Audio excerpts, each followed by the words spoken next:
দারুস সালাম থানার বিএনপির যুগ্ম আহ্বায়ক মোস্তফা কামাল বেগম খালেদা জিয়ার মৃত্যুতে তার শোকাহত কিছু বক্তব্য রাখবেন। আজ আমরা গভীর শোকাহত দারুস সালাম থানা বিএনপির পক্ষ থেকে আমরা গভীর শ্রদ্ধার সঙ্গে স্মরণ করছি দেশনেত্রী বেগম খালেদা জিয়ার, তার বিধি আত্মার মাগফিরাত কামনা করছি। আপনারা জানেন আজ দুইটা জানাজা হবে। সংসদ ভবন এরিয়ার চারপাশে এখন কোটি মানুষের সমাগম। বিশ্বের ইতিহাসে স্মরণীয় জানাজা হবে আজকে দেশনেত্রী বেগম খালেদা জিয়ার। দেশনেত্রী বেগম খালেদা জিয়া বাংলাদেশের শ্রেষ্ঠ জনপ্রিয় এক নেত্রী ছিলেন। তারই আজকে জনস্রোতে প্রমাণ করে সেই দেশের মানুষের হৃদয়ের স্পন্দন দেশনেত্রী বেগম খালেদা জিয়া মানুষের আশা আকাঙ্ক্ষার প্রতীক ছিলেন।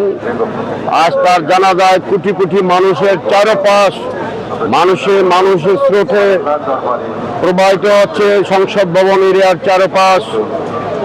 এদিকে ফার্মগেট, নিউ মার্কেট, শ্যামলী চারপাশ এখন মানুষের লোকারণ্য হয়েছে। কোটি কোটি মানুষের জনস্রোতে আজকে তার জানাজার জন্য মানুষ রওনা করেছে। দেশনেত্রী বেগম খালেদা জিয়ার জানাজা আজকে ইতিহাসের এক স্মরণীয় অধ্যায় হয়ে থাকবেন।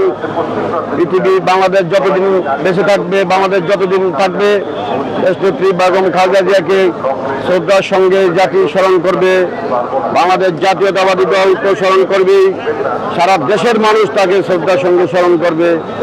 দেশনেত্রী বেগম খালেদা জিয়া এমন একজন নেত্রী, সারা জীবন মানুষের জন্য তার জীবনের কোনো আরাম আয়েশকে সেই প্রাধান্য দেয় নাই, সে মানুষের কল্যাণকে বেছে নিয়েছিলেন। এই দেশের মাটি ও মানুষের হয়ে সে বেঁচে থাকতে চেয়েছিলেন। দেশনেত্রী বেগম খালেদা জিয়া বৈদেশিক যারা আমাদের শত্রু তাদের এক আতঙ্কের নাম ছিল খালেদা জিয়া।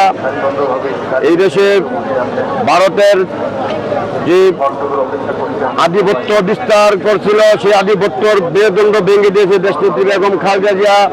তার আপোষহীনতার কারণে তার ভারতের আধিপত্যকে বিনষ্ট করে দিয়েছিলেন এই দেশনেত্রী বেগম খালেদা জিয়া।